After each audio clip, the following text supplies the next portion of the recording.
আল্লাহ আমার রব, এই রবি আমার সব।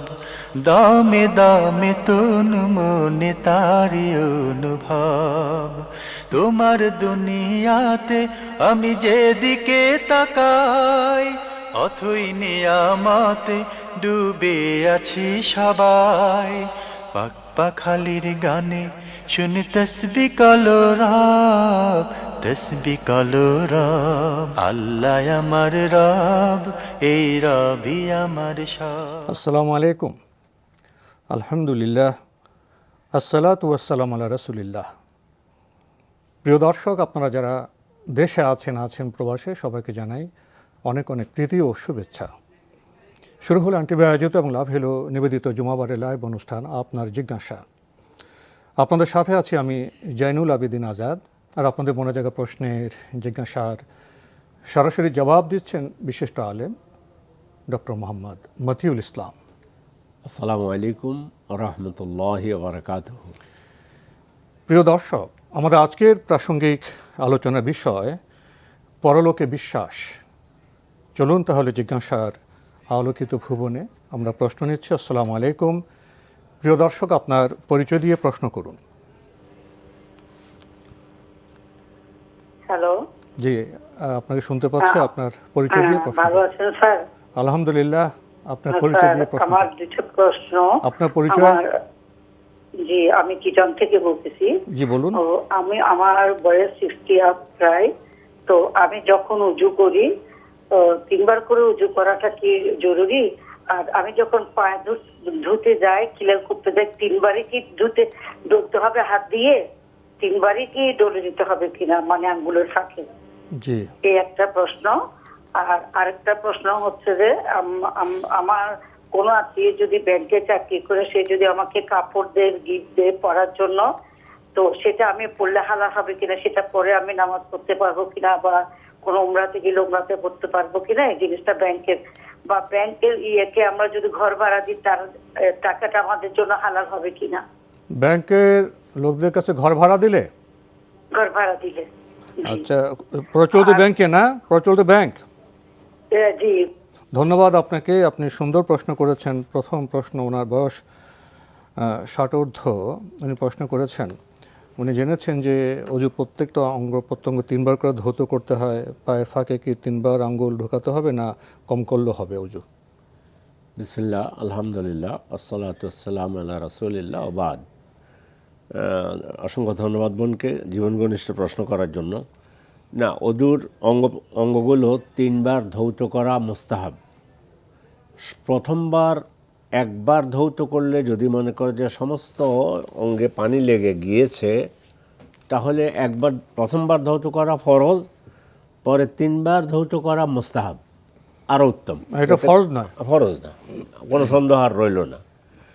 আর আপনার পায়ের আঙ্গুলগুলো যে খেলাল করার সম্পর্কে যেটা বলছেন, সেটা যদি আপনি মনে করেন যে না পানি পৌঁছে গিয়েছে, কোনো অসুবিধা হয়নি, তাইলে একবার মুছে করলেও, একবার পানি দিয়ে আঙ্গুল খেলাল করলেই চলবে।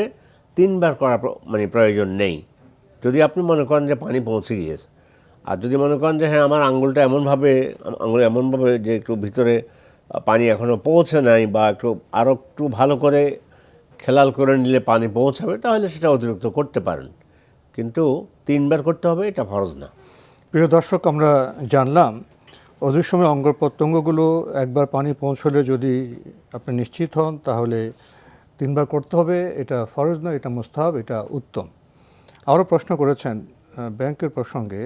যারা ব্যাংকে চাকুরি করেন, যদি কোনো গিফট দেন, কাপড় গিফট দেন, নিতে পারবেন কি না, সে কাপড় দিয়ে নামাজ হবে কি না, এবং যারা ব্যাংকে চাকুরি করেন তাদের ঘর ভাড়া দেওয়া যাবে কি না? জি, চমৎকার প্রশ্ন।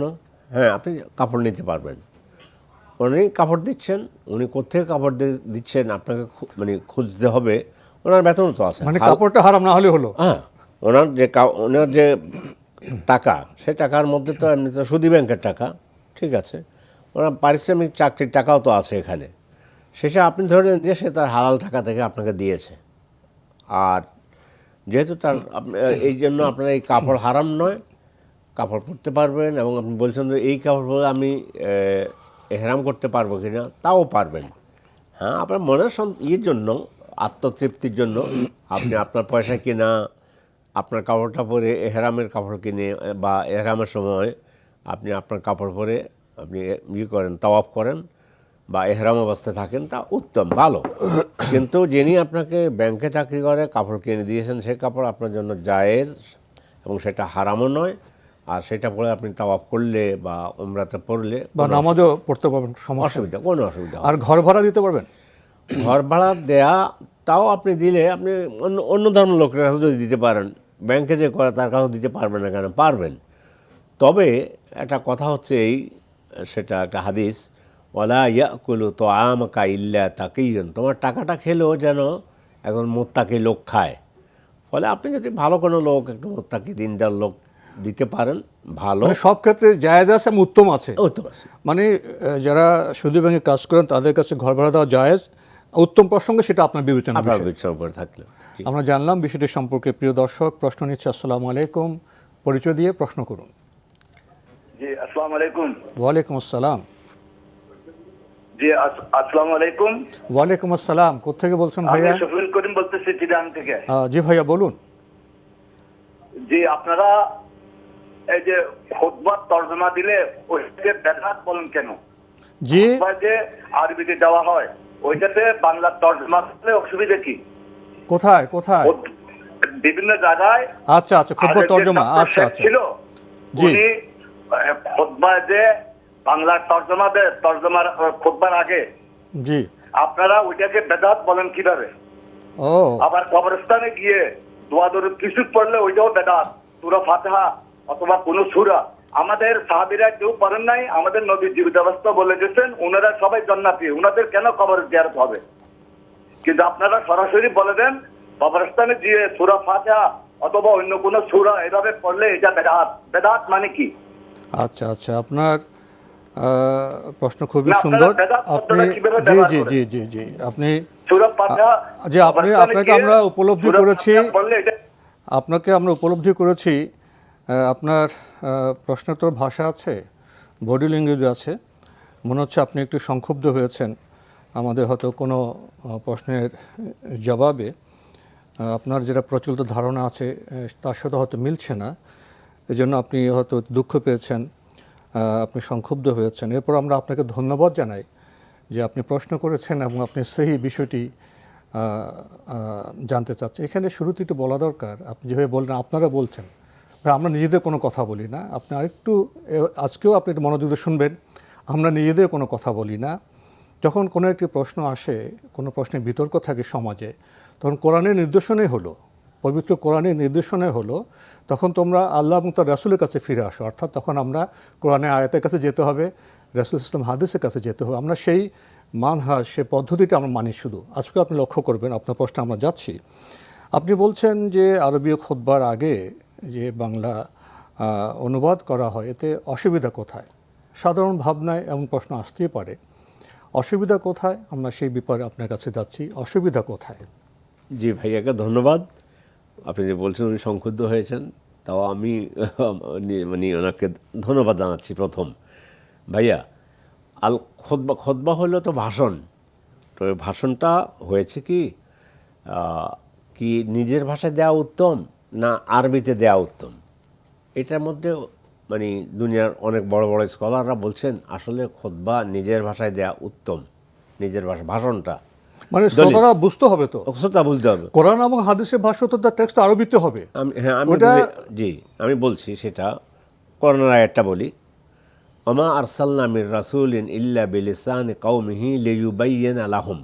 সকল জাতির নিকট ওই জাতির ভাষায় আমি নবী রাসূল প্রেরণ করেছি, যাতে করে তারা ওনার বক্তব্য বুঝতে পারে। সূরা ইব্রাহিমের 4 নম্বর আয়াত বোধহয়। জি। তো এই জন্য ওই খুতবাটা আমি নিজেও একসময় প্রথম আরবিতে বাংলায় আলোচনা করতাম, তারপর আবার আরবিতে খুতবা দিতাম। মোট খুতবা হয়ে যেত 3টা। তো আমাদের রাসূল তো খুতবা দিয়েছেন 2টো। আর যেখানে একটি খুতবা 2টা ভাগ। হ্যাঁ, খুতবা একটি 2টা ভাগ, 2টা পর্ব। 2টা পর্ব। তো আমাদের রাসূল তো ওনার ভাষা ছিল আরবি, এই জন্য উনি আরবিতে দিতেন। এখন আমাদের স্কলারগণ বলছেন যে বিষয় নির্ধারণ করে সে বিষয়ের উপর কোরআন হাদিস পড়ে ওই বিষয়কে নিজের ভাষায় একাত্র খোদবার সময় বলে গেলে তাহলে লাভ হলো কি, আল্লাহ রাসূল খোদবা দিয়েছেন ওই যে একটাকে মানে দুই ভাগ করে আর কি। তো সেই দুটা তাহলে রাসূলের পদ্ধতিটা হয়ে গেল। এখন তো প্রথম যদি বাংলায় আলোচনা করি তাহলে এটা হলো একটা, পরে আবার যখন আরবি খুতবার মধ্যে আবার দুই ভাগ হবে তখন তিনটা হয়ে যায়। তিন ভাগ হয়ে যাওয়ার কারণে এই জন্য ওলামায়ে কেরাম এখন সারা পৃথিবীতে বড় বড় স্কলাররা বলছেন খুতবা নিজের ভাষা ওই আয়াতেইটা এনে যে প্রত্যেকে নিজের ভাষায় নিজের জাতিকে বুঝাবে। এখন ধরেন বাংলা খুতবা দিল না, বাংলা খুতবা না দিয়ে একজন ইমাম এসে খতিব এসে তিনি মিম্বারে দাঁড়িয়ে খুতবা দেওয়া শুরু করলেন। আল্লাহ রাসূল কিন্তু খুতবা দিতে এসে তিনি সরাসরি এসে মিম্বারে বসে খুতবা শুরু করতেন। তো রাসূল ওই পদ্ধতি অনুসরণ করে এখন যদি কোনো ব্যক্তি এমন করে যে তিনি খুতবা দেওয়া শুরু করছেন আরবিতে, তাহলে তো মানুষ কিচ্ছু বুঝবে না। যেমন মজুদদারির উপর খুতবা দিচ্ছে, খুব গুরুত্বপূর্ণ বিষয়। মজুদদারি বলতে যে মানে মানে নিত্য প্রয়োজনীয় দ্রব্যাদি বা খাদ্য ভেজালের ব্যাপারে এগুলার ব্যাপারে কথা বললো, তো আরবিতে বলে চলে গেল, আপনিও কিছু বুঝলেন না, অন্যরাও কিছু বুঝলো না। সেই দৃষ্টিকোণ থেকে আমি নিজেও একটা মসজিদের খতিব, আমি এখন ওই বাংলাতেই বিষয় ঠিক করে কোরআন হাদিস সবগুলো নিয়ে এসে সেটার সাথে অনুবাদ করে দিয়ে তাহলে খুতবা দুইটা হয়ে গেল, রাসূলের একটা খুতবা দুইটা পর্ব হলো, দুইটা পর্ব হয়ে গেল, রাসূলের পদ্ধতিটা অনুসরণ করা হলো। এটা গেল খুতবার বিষয়। আর দুই নম্বর যে বিষয়টি তিনি বললেন জি যে কবর জিয়ারতের ব্যাপারে খুবই একটা আবেগের বিষয়। আমাদের বাবা মারা, আমাদের সন্তানরা ইন্তেকাল করেন, কবরে যান, আমরা চাই তারা কবরে শান্তিতে থাক, পরকালে শান্তিতে থাক, আমরা দোয়া করতে চাই। জি জি জি এখন প্রশ্ন হলো ইসলামের যে ইবাদত বা দোয়ার পদ্ধতি, সেটা তো আমরা যদি 100 জন মানুষ 100 পদ্ধতি নির্মাণ করি তাহলে তো এখানে এলোমেলো হয়ে যাবে। জি জি মুসলিম তো তার প্রত্যেকটা কাজ সুন্নাহ অনুযায়ী, যেটা বলা হয় মানহাজ, রসুল মানহাজ অনুযায়ী করবে। এখন আমাদের জানার প্রয়োজন যে কবর জিয়ারতটা কি আমরা রসুলের ভাষ্য অনুযায়ী তার দেখানো পথে করব না নিজ নিজ মন মতো করবো? এখানে বোধহয় আমরা ঠেকেছি। জি জি এখানে ঠেকে গিয়েছে। তা আমি মানে আপনাকে সহজ ভাষায় দুই তিনটা বিষয় বলি। একবার হলো রাসূল সর্বপ্রথম নিষেধ করেছেন তোমরা কবর জিয়ারত করো না। পরে যখন পরিস্থিতি মোটামুটি এখন এমন হয়েছে সাহাবায়ে কেরাম দিন ভালো করে জেনেছে, তখন বলতেছেন আলা ইন্নী নাহাইতুকুম আন জিয়ারাতিল কুবুরে আলা ফাজুরুহা, এই তোমাদেরকে নিষেধ করেছে কবর জিয়ারত করতে, এখন করতে পারো। এটা গেল একটা পার্ট। তাহলে সেখান এই থেকেই কিন্তু কবর জিয়ারত শুরু। দুই, কবর জিয়ারত করতে গিয়ে তো রাসূল সাল্লাল্লাহু আলাইহি ওয়াসাল্লাম, আপনি আমাকে যদি এটা বলতেন একটু বলেন দেখি রাসূল সাল্লাল্লাহু আলাইহি ওয়াসাল্লাম কবর জিয়ারত করতে গিয়ে কি পড়তেন, তাহলে আরও সুন্দর হতো বোধ হয়। তিনি প্রথম কবরস্থানে গিয়ে কবরাইত ব্যক্তিদেরকে তিনি সালাম করতেন, আসসালামু আলাইকুম দিয়ারা কাউমিন মুমিনিন আনতুম লানা সালাফুন ওয়া ইন্না ইনশাআল্লাহু বিকুম লাহিকুন ইয়াগফিরুল্লাহু লানা ওয়া লাকুম। কি চমৎকার দোয়া! সালাম হলো আর ওদের জন্য আল্লাহ যেন মাগফিরাত মাফ করে দেয়, এইটা বললেন। তারপর আপনি দোয়া করতে পারেন আল্লাহুম্মা গফিরহু ওয়া আফিহি ওয়া আফু আনহু, আল্লাহুম্মা গাসসিলহু বিল মাই ওয়াস সালজি ওয়াল বারাদ, আল্লাহুম্মা আকরিম নুজুলাহুম ওয়া ওয়াসি' মুদখালাহুম। এই দোয়াগুলো জেনে নিলে আপনি হিসনুল মুসলিম একটা বইতে আছে, দেখবেন যে আপনার কাছে খুব মজা লাগবে। কি দোয়া করতেছেন, আল্লাহ ওনাদেরকে মাফ করে দেন, তাদেরকে আল্লাহ আপনি কবরের নিরাপত্তা দান করুন, তাদেরকে আল্লাহ আপনি ক্ষমা করে দিন, আমলনামা ডান হাতে দিন, ইত্যাদি দোয়াগুলো, সুন্দর সুন্দর দোয়াগুলো, কি চমৎকার দোয়া। এখন আপনার প্রশ্ন হচ্ছে যে আমরা সূরা ফাতিহা পড়তে পারবো অনেকের জন্য। সূরা ফাতিহা রাসূল পড়েন নাই, সাহাবায়ে কেরাম পড়েন নাই। আচ্ছা ভাইয়া, এই যে আমরা মসজিদে প্রবেশ করি, আমি প্রবেশ করার সময় আমরা বলি বিসমিল্লাহ আল্লাহুম্মা সাল্লি আলা মুহাম্মদ আল্লাহুম্মা ইফতাহ লি আবওয়াবা রাহমাতিক, এটা তো আপনিও পড়েন আলহামদুলিল্লাহ। কিন্তু আপনি যদি বলেন যে না আমি এটা পড়বো না, আমি পড়বো বিসমিল্লাহির রহমানির রহিম ইয়াসিন আল কোরআনিল হাকিম ইন্নাকা লামিনাল মুরসালিন, তাহলে এটা হয়ে গেল কি যে রাসূল বোধহয় মসজিদে ঢোকার যে দোয়া পড়তে হয় এটা ঠিক জানতেন না, আমি ভালো বুঝেছি, এই জন্য আমি সূরা ইয়াসিন পড়তেছি, অথবা সূরা ফাতিহা পড়তেছি, অথবা কুল হুয়াল্লাহু আহাদ পড়তেছি। তো এই জন্য তাহলে তো রাসূলের পথ অনুসরণ করা হলো না। হলো না, এটাই হলো মূল কথা আর কি। তো যদি এমন থাকতো যে রাসূল কিছু বলে যায় না, তখন আমরা কি করব? তো রাসূল যেগুলো করেছেন আপনি সেগুলো পাঠ করেন। রাসূল সাল্লাল্লাহু আলাইহি ওয়াসাল্লাম কবরস্থানে গিয়ে সূরা ফাতিহা নিজেও পড়েননি, অন্যকেও পড়তে বলেননি। এটা আপনি কোনো কোরআন হাদিসে দেখাতে পারবেন না। এই জন্য হয়তো আজকে আপনি ইনশাল্লাহ আপনার মোটামুটি চিন্তাটা আমি মনে করি কিছুটা কথাগুলো মেনে নেওয়ার মতো অবস্থায় চলে আসতে পারবেন আপনি। তো এই জন্য আপনি প্রশ্ন করবেন যে কবর জিয়ারতের সহি পদ্ধতি কোনটি, আর সেখানে গিয়ে কি কি পড়তে হয়। দেখবেন যে অসংখ্য কথা আছে যেটা রাসূল সাল্লাল্লাহু আলাইহি ওয়াসাল্লাম পাঠ করেছেন, আমরা সেই পথটা অবলম্বন করি না। আপনি না জানলে বাংলায় বলেন, আল্লাহ আমার আব্বা আমাকে মাফ করে দেন, আমাদের এই কবরে যত কবরায় যে মানুষ আছে সকলকে মাফ করে দেন, কিয়ামতের দিন তাদেরকে জান্নাত নসিব করবেন, তাদের আমলনামা ডান হাতে দিন। আমলনামা ডান হাতে দিবেন, আল্লাহ তাদের সমস্ত পাপগুলো, এই কথাগুলো বলেন। আমরা কোনোদিন বলবো না যে আপনি ঠিক করেন নেই। কিন্তু সূরা ফাতিহার ব্যাপারে আল্লাহ রাসূল নিজে পড়ে নাই, সাহাবায়ে কেরাম পড়েন নাই, কাউকে পড়তে বলেন নাই। আমার মনে হয় সংক্ষিপ্ত পরিসরে জি, আপনি মূল আত্মবেশী কথার বলা বক্তব্য দিয়ে যাচ্ছে না দিয়েছেন। সময়ের অভাবে। জি ভাইয়া। আপনার কাছে আমরা বিনীত অনুরোধ জানাবো, ইবাদত করতে হবে আল্লাহ যেভাবে বলেছেন, রাসূল সাল্লাল্লাহু আলাইহি ওয়াসাল্লাম যেভাবে পথ দেখিয়েছেন সেভাবে। এটা হলো ইবাদতের সংজ্ঞা। রাসূল সাল্লাল্লাহু আলাইহি ওয়াসাল্লাম প্রদর্শিত পথে বাইরে গিয়ে ইবাদত করলে সেটা তো ইবাদত হবে না, সেটা আনুগত্য হবে না, সেটা আমার নিজের মনের ইচ্ছার একটা মর্যাদা দেওয়া হবে। আসলে এমনিতে বিচ্ছিন্নভাবে সূরা ফাতিহা একটু ভালো, যে কোনো সময় সূরা ফাতিহা পড়তে পারি, অনেক সওয়াবের বিষয়। না, আপনি সুনির্দিষ্ট প্রশ্ন করেছেন যে কবর জিয়ারতের সময়, তাহলে সুনির্দিষ্ট প্রশ্নে সুনির্দিষ্ট জায়গায় রাসূল সাল্লাল্লাহু আলাইহি ওয়াসাল্লাম সুনির্দিষ্ট কি আমল করেছেন সেটা জানাই মুসলমানের দায়িত্ব, সেটা হবে ইবাদত। আশা করি এই মৌলিক বিষয়টি বুঝলে আপনার অনেক প্রশ্ন থেকে আপনি মুক্ত হয়ে যেতে পারেন। আশা করি আজকের আলোচনায় আপনার মনোজগতে হয়তো কিছুটা আপনার সংশোধন হবে। আর আজকে না হলে ইনশাল্লাহ চেষ্টা করুন সঠিক বিষয় জানতে, ইনশাল্লাহ আপনি সঠিক পথে দিশা জি, পাবেন। 30 সেকেন্ড দিচ্ছি। আপনি যে সুন্দর করে বলছেন, সূরা ফাতিহা আপনি বাসায় পড়ুন, নামাজের পরে পড়ুন, পড়ে আপনি আল্লাহর কাছে দোয়া করেন, আল্লাহ আমি সূরা ফাতিহা পাঠ করেছি, সূরা ইয়াসিন পাঠ করেছি, সূরা ওয়াকিয়া পাঠ করেছি, আল্লাহ এর সব আমাকে দান করুন, আমার ভাইকে দান করুন, মাকে দান করুন। আপনি এটা পারবেন। কিন্তু ওই মানে আমাদের নির্দিষ্ট জায়গায়। পরিচালক যেটা বলছেন, নির্দিষ্ট জায়গায়, নির্দিষ্ট স্থানে, নির্দিষ্ট ইবাদত নির্দিষ্টভাবে করতে হবে। তো সূরা ফাতিহা পাঠ করা ইবাদত, সেটা আপনি ঘরে পড়েন, আপনি মসজিদে পড়েন, পড়ে আপনি দোয়া করতে পারেন যে আল্লাহ এর সওয়াব সবাইকে দান করেন, এইটা পারবেন। জি, আমরা জানলাম আজকে খুবই গুরুত্বপূর্ণ আমাদের একটি সামাজিক প্রশ্নের জবাব দিতে গিয়ে আমরা বোধহয় কিছুটা সময় বেশি নিলাম। আমরা নতুন প্রশ্নে যাচ্ছি। আসসালামু আলাইকুম, প্রিয় দর্শক, আপনার পরিচয় দিয়ে প্রশ্ন করুন।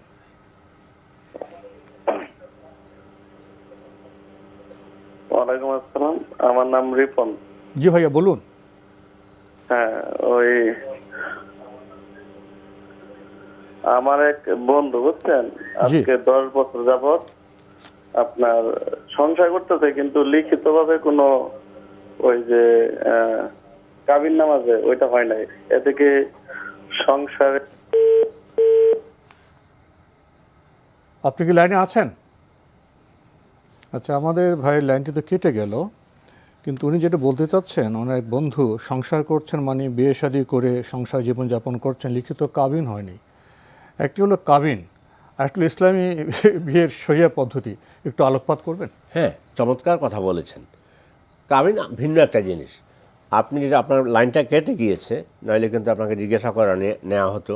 যদি উনি বিয়ের সঠিক পদ্ধতি, ইসলামী শরিয়া মোতাবেক বিয়ের সঠিক পদ্ধতিতে বিয়ে করেছেন, সেখানে মেয়ের পক্ষ আসছে, ছেলের পক্ষ গিয়েছে, বিবাহশাদী হয়েছে, একজন লোক ওনাকে বিয়ে পড়াইছে, আমি কাজী বলবো না, কাজী সেখানে উপস্থিত আছে কি নাই এটাও আমাদের দেখা দরকার। কাজীর ব্যাপার তো রেজিস্ট্রেশনের ব্যাপার। তো ওখানে একজন ভালো লোক এসে বিয়ে পড়াইছেন, ইজাব কবুল হয়েছে, যে আপনি মানে মেয়ের পক্ষ হোক ছেলের পক্ষ হোক, ইজাব হয়েছে, কবুল হয়েছে, মোহরানা ধার্য হয়েছে, 2 জন সাক্ষী সেখানে ছিল, তাইলে বিয়ে হয়ে গিয়েছে। ওই কাবিন না হলেও বিয়ের কোনো সমস্যা হয়নি। কাবিনটা হতো এখন বর্তমান আধুনিক যুগের রেজিস্ট্রেশন, একটা রাখা, মানে যাতে করে পরবর্তীতে দেখাইতে পারে যে আমাদের অমুক দিন বিয়ে হয়েছে, এত টাকা মোহরানা হয়েছে, লিখিত আকারে সেটা লিখিত আকারে রাখা। তো কাবিন ভিন্ন জিনিস। কাবিন না হলেও বিয়ে হয়ে গিয়েছে, কোনো অসুবিধা যদি ওই শর্তগুলো পালিত হয়ে থাকে। যদি এর ভিতরে, আমরা তো আপনাকে জিজ্ঞাসা করতে পারি না, এর ভিতরে এমন আজকালকে এটা শুরু হয়েছে, কিন্তু ইউরোপিয়ান কান্ট্রিতে তো আছেই, লিভ টুগেদার, যেটা আর কি একজন বলে, আচ্ছা আমি তোমাকে ভালোবাসি। মোট কথা বিয়ের শরিয়া সম্মত পদ্ধতি অবলম্বন না করে সে বিয়ে হবে না। তারপর 10 সেকেন্ডে যেটা বলে দিতে চাই, ওই ধরনের হলে যে 2 জন বসবাস শুরু করেছে, ইজাবও হয় নাই, কবুলও হয় নাই, কোনো কিছু না, একজনকে ভালোবাসে, অনুমতিও নাই, তাহলে কিন্তু হারাম, সম্পূর্ণ হারাম, জিনা, একেবারে জিনা হয়ে যাবে। প্রিয় দর্শক, আমরা যারা মুসলিম তারাও বর্তমান সভ্যতায় বসবাস করছি। বর্তমান সভ্যতার একটি বাতাবরণ আছে, পরিবেশ আছে, জীবন দর্শনও আছে। বর্তমান সভ্যতায় ইহলোকে বিশ্বাসটাই বেশি প্রাধান্য পাচ্ছে। এই বিপরীতে আছে পরলোকে বিশ্বাস। এটি জীবন দর্শনের একটি মৌলিক বিষয়। একজন মানুষ যখন পরলোকে বিশ্বাস করবে তখন তার ইহলৌকিক যে বাস্তব কর্মকাণ্ড, বৈজ্ঞানিক প্রচেষ্টা, সেগুলো পরকালকে সামনে রেখে একটি শৃঙ্খলায় আবর্তিত হবে। আর যদি পরলোকে বিশ্বাস না করি তাহলে আমাদের ব্যক্তিগত জীবনযাপন, অর্থনৈতিক জীবনযাপন, আমাদের বৈজ্ঞানিক গবেষণা, সংস্কৃতির আলাপচারিতা, চর্চা, এগুলো শুধু দুনিয়ামুখী হবে, ভোগবিলাসমুখী হবে। বর্তমান সভ্যতায় আমরা সেটা লক্ষ্য করছি। পরলৌকিক বিশ্বাসের বিপরীতে যে ইহলৌকিক বিশ্বাস, সেটার ব্যুৎপত্তি থেকে আবিধানিক অর্থ কি, আমরা সে বিস্তারিত আলোচনা আজকে যেতে পারবো না। তবে ইহলৌকিক বিশ্বাসটা এসছে সেকুলারিজম থেকে, সেখানে পরলোকের কোনো স্থান নেই। আমরা সংক্ষিপ্ত আলোচনা আমরা সেই বিস্তারে যাব না। আজকে সাহেব থেকে জানতে চাবো মৌলিকভাবে আমরা বর্তমান সময়ে, বর্তমান সভ্যতায় মুসলিমরা যেভাবে পরলোকে বিশ্বাস করছি, অথচ আমাদের ব্যক্তিগত জীবনযাপনে, পরলৌকিক জীবনযাপনে, সামাজিক কর্মকাণ্ডে, ব্যবহারিক জীবনে পরলোক বিশ্বাসের কোনো প্রতিফলন লক্ষ্য করি না। এই দ্বন্দ্বটা কেন? হ্যাঁ, দ্বন্দ্বটা হচ্ছে, কারণ হচ্ছে আসলে খাতা কলমে বিশ্বাস করছি, কাগজে বিশ্বাস, কাগজে একটা বিশ্বাস, মানে ওই যে ছোটবেলায় পরলোকে একটা থাকতেও পারে, থাকতেও পারে। ওই যে ছোটবেলায় মক্তব্য পড়েছি, আমানতু বিল্লাহি ওয়া মালাইকাতিহি ওয়া কুতুবিহি ওয়া রুসুলিহি ওয়াল ইয়াউমিল আখির ওয়াল বা'সা বা'দাল মাউত, শেষ। কিন্তু এটা যে আসলে কতটুকু ডেপথ, কতটুকু গুরুত্ব, কতটুকু গভীরতা, আগামীকাল পূর্ব দিক থেকে সূর্য ওঠা যত সত্য, তার চাইতে বেশি, অনেক বেশি সত্য হচ্ছে মানে মৃত্যুর পর পুনরুত্থান। তো আপনি যেটা বলছেন যে পুনরুত্থান হবে না, এ সম্পর্কে কোরআনে অনেক আয়াত এসেছে, কাফেরদের কথা আর কি, নাস্তিকদের কথা। আইজা মিতনা ওয়া কুন্না তুরাবান আইন্না লামাবুসুনা, যারা পুনরুত্থানে বিশ্বাস করতো না, যারা পরলোকে বিশ্বাস করতো না, অস্তিত্বে পরিণত হয়ে গেলে আমরা কি পুনরুত্থিত হব? এখন আসুন দুইভাবে আমি জবাব দেওয়ার চেষ্টা করব অল্প টাইমে। একটা তো আল্লাহ তো সূরা হজের প্রথম আয়াতটা পড়েন, আল্লাহ তাআলা সেখানে বলছেন, ইয়া আইয়ুহান নাস ইন কুনতুম ফি রাইবিন মিনাল বা'সি ফাইন্না খালাকনাকুম মিন তুরাব, লম্বা আয়াত। এখানে আল্লাহ বলতেছেন, হে মানব সম্প্রদায়, ইয়া আইয়ুহান নাস, হে মানব মণ্ডলী, তোমরা যদি সন্দেহ করো যে কিয়ামত হবে না, তো আমি তোমাদের কাছে মাটি থেকে সৃষ্টি করেছি। এটা বলতে বলতে আয়াতটা 5 নম্বর আয়াত, প্রথম পৃষ্ঠায় সূরা হজের, সেখানে বলতেছে, তারপর আমি তোমাদেরকে এইভাবে এইভাবে সৃষ্টি করেছি, সৃষ্টির একটা বিস্তারিত বর্ণনা দিয়েছে। দিয়ে বললেন, ওয়াতারাল আরদা হামিদাতান ফাইজা আনজালনা আলাইহাল মা আহতাজাত অরাবাত ও আমবাতাত মিন কুল্লি জাওজিম বাহিজ। এই তোমরা দেখো, তাহলে তোমরা ইয়েতে দেখো, এই পতিত জমিন, মৃত জমিন, সেখান থেকে ফাইজা আনজালনা আলাইহাল মা আহতাজাত, সেটা সতেজ হয়, স্ফীত হয়, অঙ্কুরোদ্গম হয়, পত্রপল্লবে বিকশিত হয়। তো এইটাও দেখো। আরও দুটা কথা আল্লাহ তাআলা এত চমৎকারভাবে বলেছেন, সূরা কিয়ামার 4 নম্বর আয়াত বলছে, লা উকসিমু বিয়াউমিল কিয়ামা, আমি কিয়ামতের শপথ করি, লা উকসিমু বিন-নাফসিল লাওয়ামা, হয়ে গেল। যেতে যেতে আল্লাহ বলতেছেন, তোমরা মনে করো যে কিয়ামত হবে না, তো তোমরা আমি তোমাদেরকে পুনরুত্থিত করতে পারবো না, এটা বলতেছেন।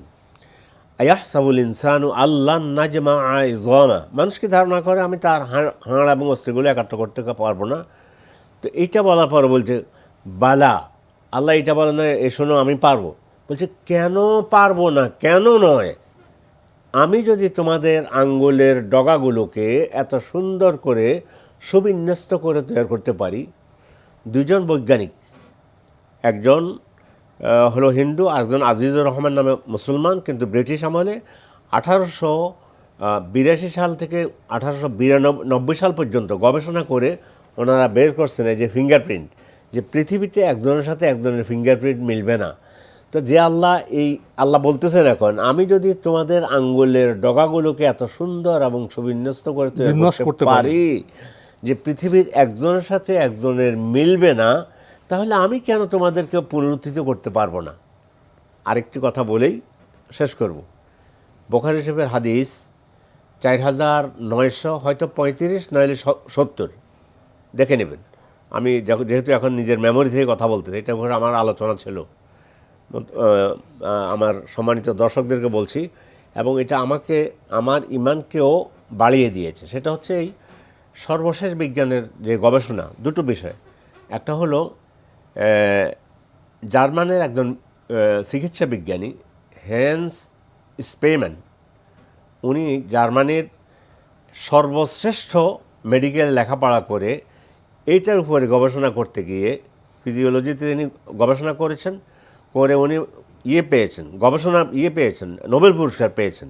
কিসের উপর তিনি পেয়েছেন? এটা যে মানুষের যে মেরুদণ্ডের হাড়ের একেবারে শেষ প্রান্ত এটাকে পশ্চাৎ দেশের যে হাড়টা টেলবোন বলা হয়, অথবা এটাকে কক্সিক্স বলা হয় ডাক্তারি পরিভাষায়। এইটা উনি বের করেছেন। এটা উনি কিন্তু কোরআনও দেখেন না, হাদিস কিচ্ছু না, উনি ওনার গবেষণা করে বলছে যে এই জিনিসটা পচবেও না, বিনষ্ট হবে না কোনোদিন, যেটা হাত দিয়ে ধরা যায়, একবার শেষ মাথা। এখন মুহাম্মদ সাল্লাল্লাহু আলাইহি ওয়াসাল্লাম কীভাবে 1450 বছর আগে এই কথাটা বলে গিয়েছেন? বুখারী শরীফের হাদিস, আবার বলছি 4900, হয়তো 70 হবে, নইলে 35 হবে, আমার একটু কনফিউশন হয়ে গিয়েছে। দেখবেন রাসূলুল্লাহ সাল্লাল্লাহু আলাইহি ওয়াসাল্লাম বলতেছেন, এটা লম্বা হাদিস, বলতে গিয়ে তো তোমাদেরকে আল্লাহ আজবু জানাব, আন জিম বা আজবু জানাব, জাল নুন বা টেলবোন যেটাকে বলা হয়, এখান থেকে আল্লাহ তোমাদেরকে পুনরায় সৃষ্টি করবেন। তো এখন টেলবোন মানে নিচের যে হাড়টা, সেটা এই নিচের হাড়টাকে বলেছেন। তো আল্লাহ রাসূল যে এটা বলেছেন, আর ওই যে বৈজ্ঞানিক হ্যান্স স্পেম্যান, জার্মানির বৈজ্ঞানিক, এখানে মিলছে মানে কি 100% মিলে গেল। একবার রাসূল যেই জায়গাটার কথা বলেছে, এই জন্য আমরা আমাদের আলোচনায় যেদিকে যাচ্ছেন, আসলে বৈজ্ঞানিক তথ্য উপাত্ত এবং সবচেয়ে বড় কথা পবিত্র কোরআনে বিভিন্ন আয়াতে যেভাবে পরকাল সম্পর্কে আরও যুক্তি দেওয়া হয়েছে, যে কোনো বিবেকবান মানুষ যদি চিন্তা করেন তাহলে তো পরলোকে বিশ্বাস করতে হবে, এবং পরলোকে বিশ্বাস করলে তো ইহলোককে পরলোকের আলোকে সাজাতে হবে। আমরা মূল বিষয় সেদিকে দৃষ্টি আকর্ষণ করছি। আমরা সুন্দর ইহলোক চাই, কিন্তু পরলোককে বাদ দিয়ে নয়। পরলোকে আমরা যদি সফল হতে চাই, আল্লাহর বিধান মানতে চাই, তাহলে অবশ্যই আমাদের ইহলোক সুন্দর হবে, গৃহ সুন্দর হবে, সমাজ সুন্দর হবে। আসুন আমরা সেভাবে আমাদের জীবনকে, চিন্তাধারাকে বিন্যস্ত করি। প্রিয় দর্শক, আমরা প্রশ্নে যাচ্ছি। আসসালামু আলাইকুম, পরিচয় দিয়ে প্রশ্ন করুন। ওয়ালাইকুম আসসালাম ওয়া রাহমাতুল্লাহি ওয়া বারাকাতুহু। জি ভাইয়া, শান্তিনগর থেকে বলছি, আমার নাম মোহাম্মদ এনামুল হক। জি ভাইয়া বলুন। আচ্ছা, আমার জি বিষয়টা হলো জুম্মার খুতবা নিয়ে। জুম্মার খুতবা যেটা দেওয়া হয়, জি জি বলুন। সেটা হলো যে খুতবার সময় এমন কিছু বিষয় আসে যেখানে হয়তো শাস্তির কথা বলা হয়, সেখানে কি আমরা খুতবা চলাকালে নাউজুবিল্লাহ শব্দটা বলতে পারবো কিনা? আবার যখন একটা আল্লাহর তরফ থেকে পুরস্কারের একটা বিষয় বলা হয়, সেখানে আমরা সুবহানাল্লাহ বলতে পারবো কিনা? এবং দেখা যায় যে খুতবা শেষ প্রান্তে ইমাম সাহেব দোয়া করেন, সেই ক্ষেত্রে আমরা আমিন আমিন বলতে পারবো কিনা, এই বিষয়টা জানতে চাচ্ছি। খুব সুন্দর আপনি প্রশ্ন করেছেন। বলছেন জুমার খুতবায় যখন খুতবায় শাস্তির প্রসঙ্গ আসে, তখন নাউজুবিল্লাহ বলতে পারবো কিনা, যখন পুরস্কারের বিষয় আসে তখন সুবহানাল্লাহ বলতে পারবো কিনা, এবং খুতবা শেষে যখন ইমাম সাহেব দোয়া করেন তখন আমিন বলতে পারবো কিনা। জি ভাই, চমৎকার প্রশ্ন করেছেন। আপনার মাধ্যমে অনেক মানুষ এই মাসালাটা জানবে। অবশ্যই এটাই তো উত্তম। আপনি যখন শুনলেন বুঝবেন, বুঝছেন, প্রতিক্রিয়া ব্যক্ত করবেন, আপনার অনুভূতি, তখন আপনি যখন জাহান্নামের কথা বলা হবে আউযুবিল্লাহ বলবেন, জান্নাতের কথা বলবে, তখন আল্লাহ শুকরিয়া আদায় করেন যে আলহামদুলিল্লাহ। এবং খুতবা ইমাম যখন দোয়াগুলো করতে থাকবে তখন তো আমিন আমিন বলবেন। আমিন মানে আল্লাহুম্মা ইস্তাজিব, আল্লাহ কবুল করুন। তিনটা পড়াই তো অনেক উত্তম। শুধু চুপচাপ বসে থাকলাম, আমি ইমাম দিয়ে তাকিয়ে আছি, আপনি যেটা বলেছেন এটাই সবচেয়ে উত্তম। সকল মুসল্লি নিজের মতো করে সুবহানাল্লাহ, আল্লাহু আকবার, আলহামদুলিল্লাহ এগুলো সব বলতে পারবে, মানে বিভিন্ন শব্দ ব্যক্ত করতে পারবেন। আলহামদুলিল্লাহ বলতে পারবেন, নাউজুবিল্লাহ বলতে পারবেন, আলহামদুলিল্লাহ বলতে পারবেন, সুবহানাল্লাহ বলতে পারবেন, দোয়া তো আমিন বলতে পারবেন। এবং সহিহ হাদিস আসছে নামাজের ভিতরেও যদি জোরে কেরাত পড়া হয়, আমরা তো আরব নই, নামাজে তো আরবরা, কিন্তু আল্লাহ রাসূলের সময় এটাও আছে, তখন মানে জাহান্নামের কথা আসলে আল্লাহর কাছে আশ্রয় প্রার্থনা করা, জান্নাতের কথা আসলে আল্লাহর শুকরিয়া আদায় করা, বা আল্লাহ তাসবিহ এগুলো করা, জোরে জোরে নয়, সুবহানাল্লাহ, স্বগত সংলাপ মনে মনে। নামাজের ভিতরে। আর খুতবা তো পারবে নেই ইনশাআল্লাহ। জি, আমরা জানলাম বিষয়টি সম্পর্কে। প্রিয় দর্শক, প্রশ্ন নিচ্ছে। আসসালামু আলাইকুম, পরিচয় দিয়ে প্রশ্ন করুন। জি, হ্যালো, আসসালামু আলাইকুম ওয়া রাহমাতুল্লাহি ওয়া বারাকাতুহু। ওয়ালাইকুম আসসালাম ওয়া রাহমাতুল্লাহ। ভাইয়া কোত্থেকে বলছেন, কে বলছেন? ওয়ালাইকুম আসসালাম ওয়া রাহমাতুল্লাহ। আমি চট্টগ্রাম থেকে বলতেছি, মোহাম্মদ হাবিবুর রহমান। জি ভাইয়া বলুন। যে আমি বলতে যাচ্ছি, আপনি ওই জুমার নামাজের পরে বা যে কোনো সময় যে আপনি কবরস্থানে যখন জিয়ারত করে, ঠিক আছে, জিয়ারত করার পরে আপনি পশ্চিম দিকে ফিরে কি মুনাজাত করতে হবে, না যতটুকু আছে ওই অবস্থা মুনাজাত করা যাবে? জি, আর কোনো প্রশ্ন আছে? জি না। ধন্যবাদ আপনাকে। আপনি একটি পরিবেশ তুলে ধরেছেন। নামাজ শেষে বা জুমা শেষে যখন কবর জিয়ারতে যাই, তখন কি পশ্চিম দিকে ফিরে মোনাজাত করতে হবে, দোয়া করতে হবে, নাকি অন্য কোনো দিকেও ফিরে করা যাবে? হ্যাঁ, দোয়াটা করতে আপনি দোয়া তো করবেন যেগুলো আল্লাহ রাসূল করেছে। ওই যে একটু আগে দোয়াগুলো আমরা বলেছি, কিন্তু সেগুলো আপনি শুনেছেন। এই দোয়াগুলো হাত উঠানো ছাড়াও করতে পারে, মুনাজাত এমনি এভাবে করা ছাড়াও আপনি করতে পারেন। আর এক নম্বর হলো নিজে নিজের দোয়া করবেন। এখন দোয়ার সময় হাত উঠানো যায়। এমনি যদি আপনি গিয়ে সালাম দিলেন, আমরা একজনকে সালাম দেওয়ার সময় সালামও কিন্তু একটা দোয়া, যে তখন আমরা কিন্তু হাত উঠাই না। তো হাত একান্ত যদি আপনার উঠাতে মনে চায় তাহলে হাত উঠাতে পারেন। আর যদি ক্যাবলার দিকে ফিরে উঠান তাহলে উঠাইতে পারেন। ক্যাবলা জরুরি নয়, ক্যাবলার দিকে ফিরেই আপনি ক্যাবলার দিকে ফিরে দোয়া করতে পারেন, কোনো অসুবিধা নেই। কিন্তু আপনার মূল হলো আপনি তো মৃতের জন্য দোয়া করবেন, সেখানে অন্য কারোর জন্য অন্য কোনো দোয়া করবেন না, যে আল্লাহ আমাকে সুস্থ করে দেন, এগুলো বলা যাবে না, শুধু মৃত ব্যক্তির জন্য। তো এই জন্য মৃত ব্যক্তির জন্য করলে সেখানে ওই দোয়াগুলো করলেন, হাত উঠারও একান্ত প্রয়োজন নেই। আর উঠালেও উঠাইতে পারেন। 2 নম্বর হলো, যদি আপনি কবর হলো পূর্ব দিকে অথবা আপনার ডান পাশে, আপনি পশ্চিম দিকে ফিরে যদি আল্লাহুম্মা গফিরহু তাহলে বলতে পারেন, অসুবিধা নেই, পশ্চিম ক্যাবলামুখী হয়ে। কিন্তু ম্যান্ডেটরি নয়, ক্যাবলামুখীও হওয়া যাবে, অন্যদিকে ফিরেও দোয়া করা যাবে। জি, দোয়া করতে পারবেন। আমরা জানলাম বিষয়টি সম্পর্কে। প্রিয় দর্শক, প্রশ্ন নিচ্ছে। আসসালামু আলাইকুম, পরিচয় দিয়ে প্রশ্ন করুন। আসসালামু আলাইকুম। ওয়ালাইকুম আসসালাম। জি, আমি প্রশ্ন করতে চাচ্ছিলাম আর কি। ভাইয়া কোত্থেকে বলছেন, কে বলছেন, কোত্থেকে বলছেন, কে বলছেন? হাজারীবাগ থেকে বলছি। কে বলছেন? হাজারীবাগ থেকে বলছি। কে বলছেন? আমি মোহাম্মদ মিরাজ। আচ্ছা ভাইয়া মিরাজ, বলুন, আপনার প্রশ্ন করুন। জি, আমার প্রশ্ন হচ্ছে কি, ছেলে হলো কি যে আজান আর একামত দেওয়া যাবে, আর মেয়ে হলে কি আজান আর একামত দেওয়া যাবে, সেটা জানার বিষয় ছিল আমার। তো আপনার প্রশ্ন এখানেই শেষ বোধ হয় না? জি, ধন্যবাদ আপনাকে। ছেলে এবং মেয়ে তো ভূমিষ্ঠ হয়, আমাদের প্রিয় সন্তান। তো আজান একামত কি ছেলেদের কানে দিতে হবে, মেয়েদের কানে দিতে হবে না, কোনো পার্থক্য আছে? দুজনের কানে দিতে পারবে, ছেলেদের কানে, মেয়েদের কানে। তাও আজান অর্থ হচ্ছে তাওহীদের বাণী পৌঁছে দেয়া। তো ছেলের কানেও তাওহীদের বাণী পৌঁছে দিচ্ছে, মেয়ের কানেও তাওহীদের বাণী পৌঁছে দিচ্ছে। কোনো এটা কি খুব আওয়াজ করে দিতে হবে না আস্তে আস্তে দিতে হবে? মানে অত আওয়াজ দরকার নেই, এখানে নামাজের ভয় পেয়ে যেতে পারে। হ্যাঁ, না, এই জন্য আস্তে আস্তে দিবে। আল্লাহু আকবার। জি জি, আস্তে দিবে, অত আওয়াজ তো নয়ই। আপনি যেটা বলেছেন চমৎকার কথা, এটা সাইকোলজিক্যাল ব্যাপার। সেখানে অত জোর দিতে পারবে ছোট বাচ্চা, তো এত কথা শুনলে হবে। এমনি ওলামা কেরাম বলছে আস্তে আজান দেয়া, আস্তে আস্তে করে আজানের শব্দগুলো উচ্চারণ করা। আর ছেলে মেয়ে উভয় কানে দেয়, উভয় কানে, ডান কানে আজান দিবে, বাম কানে একামত দিবে।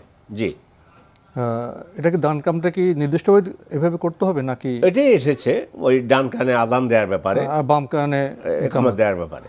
আমরা জানলাম বিষয়গুলি সম্পর্কে। প্রিয় দর্শক, প্রশ্ন নিচ্ছে। আসসালামু আলাইকুম, পরিচয় দিয়ে প্রশ্ন করুন। ওয়ালাইকুম সালাম রাহমাতুল্লাহ। আমি সাভার হেনায়তপুর থেকে বলছি। হ্যাঁ জি ভাইয়া বলুন। বন্ধু, কথা হলো কি, আমি একটু জানতে চাইছিলাম, আমি প্রবাসী ছিলাম 31 বছর। জি, আমি যা কামাই আমার বাবার কাছে পাঠাইছি। বাবাই করছে কি, জায়গা জমিনগুলি সব ভাইয়ের নামে লইছে, বোনগুন নামে লইছে। প্লাস আমি ওদেরকে সবাইরে প্রতিষ্ঠিত করছি, বোনদেরকে, ভাইদেরকে, সবাইকে প্রতিষ্ঠিত করছি। তারপরে আমার বাড়ি দিয়া জমিনগুলি আমার বোনদেরকে দিয়ে দিছে। তখন আমি আব্বারে প্রশ্ন করলাম, বাবা আপনি যে জমিগুলি দিলেন কেন দিলেন, আপনি আখেরাতে কি জবাব দিলেন? উনি বলতেছে যে আল্লাহর লগে ঠেলাঠেলি করবো। তখন আমি বললাম যে আপনি একটু আমার মারা দেন, আমার আম্মুরে দিয়েছে। আর আমি বললাম, মা ওনারা একটু ভালো ভালো খাওয়াবেন, কারণ উনি আখেরাতে যে আল্লাহর লগে ঠেলাঠেলি করবো। এবং সে যে জায়গাগুলি লইছে এখন আমারে জানায় নাই, আমিও যাই না। এখন যখন আমি একবারে আসছি, এখন দেখি সব জায়গায় উনি আমার ভাইদেরকে দিছে, প্লাস যে জায়গাটুকু ছিল তার নামে লেছে প্রায় 50%। ভাই, আপনার পরিস্থিতি আমরা জেনেছি, এখন আপনার প্রশ্ন কি? প্রশ্ন হইলো এখন ইসলাম কি বলে এই যে এগুলি যে লইছে। জি জি জি, ধন্যবাদ আপনাকে। এটা শুধু আপনার একারই ব্যাপার না, এটা বাংলাদেশের সমাজ চিত্র। সন্তান বিদেশে যায়, কত পরিশ্রম করে, ঘাম ঝরায়, সে পরিশ্রমলব্ধ অর্থ বাড়িতে পাঠায় বাবাকে বিশ্বাস করে, ভাইকে বিশ্বাস করে।